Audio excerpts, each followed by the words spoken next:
안녕하세요, 안재욱입니다.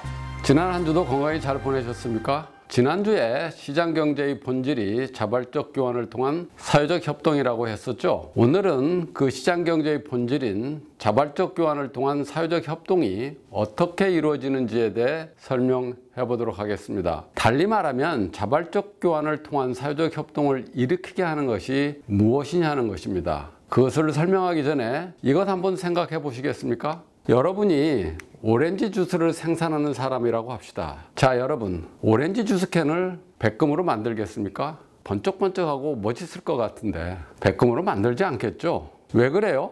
백금이 비싸서 수지가 맞지 않기 때문이죠. 그런데 백금이 비싸고 수지가 맞지 않는다는 것을 어떻게 알죠? 가격을 보고 알죠. 오렌지 주스 가격과 백금 가격을 보고 오렌지 주스 캔을 만드는데 백금을 사용하면 안 되겠구나 하고 생각하죠. 그리고 다른 것을 찾아보겠죠. 알루미늄의 가격을 보고 이것을 사용하면 되겠구나 하고 알루미늄을 이용해 오렌지 주스 캔을 만들겠죠. 제가 왜 이 이야기를 하느냐 하면 가격은 단순히 숫자에 불과한 것이 아니라 생산자와 소비자들에게 아주 중요한 정보를 제공하기 때문입니다. 생산자들은 자신이 생산하는 재화의 가격 그리고 재화를 생산하는 데 들어가는 여러 가지 생산 요소들의 가격들을 보고 어떻게 생산하는 것이 최선인지를 결정합니다. 소비자들도 마찬가지죠. 재화의 가격을 보고 소비 결정을 합니다. 이렇게 가격은 생산자와 소비자가 의사결정하는 데 필요한 정보를 제공합니다.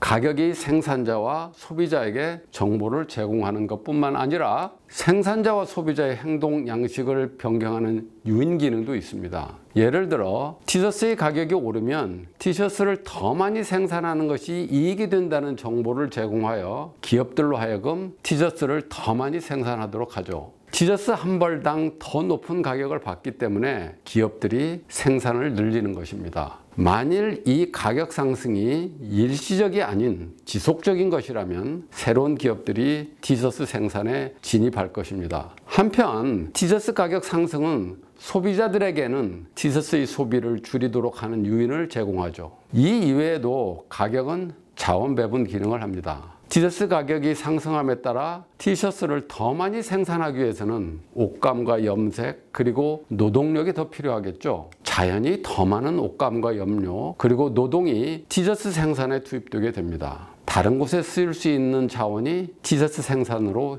이동되는 것이죠. 그 과정에서 소득 분배가 자연스럽게 이루어지는 것입니다. 티셔츠 가격이 상승하고 생산이 증가함에 따라 티셔츠를 생산하는 기업과 그에 종사하는 근로자들은 전보다 더 많이 벌겠죠. 또한 티셔츠를 만드는 데 필요한 옷감, 염료 등과 같은 원자재의 가격도 상승할 것입니다. 그에 따라 옷감과 염료를 제조하는 기업의 수입과 그 노동자들의 임금도 상승하게 됩니다. 이렇게 가격은 사람들에게 정보를 전달하고 유인을 제공하며 소득 분배 기능을 합니다. 이런 기능 등을 통해 가격은 자원들이 최적으로 사용될 수 있도록 조정, 통제하죠. 이런 과정을 통해 시장이 움직이고 그 과정에서 자발적 교환이 이루어지고 사회적 협동이 일어나는 것입니다. 한 가지 꼭 명심해야 할 사실이 있습니다. 가격의 이 세 가지 기능은 분리 가능한 것이 아니라는 점입니다. 소득을 평등하게 만들기 위해 가격의 소득 분배 기능을 정부의 분배로 대체하려고 하는 경우가 많습니다. 다시 말하면 가격의 세 가지 기능 중 정보 전달 기능과 유인 제공 기능은 시장에 맡기고 소득 분배 기능은 정부가 담당하는 것이죠.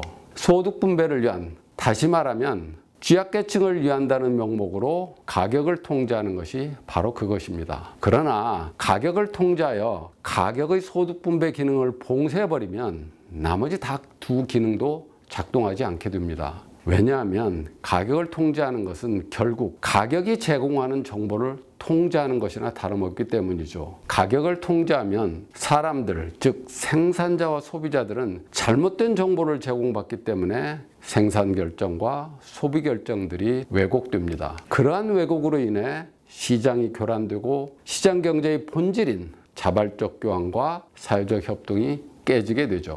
뿐만 아니라 제9강 의도하지 않은 효과를 생각하라 해서 배운 것처럼 정부가 가격을 통제하여 보호하려는 사람들을 오히려 더 곤란한 처지에 이르게 하는 결과를 초래하는 것입니다. 오늘은 가격이 어떠한 기능을 하고 우리 사회에서 얼마나 중요한지를 배웠습니다. 다음 시간에는 가격 형성에 있어서 가장 중요한 요소인 재산권에 대해서 살펴보겠습니다. 그럼 다음에 뵙겠습니다. 고맙습니다.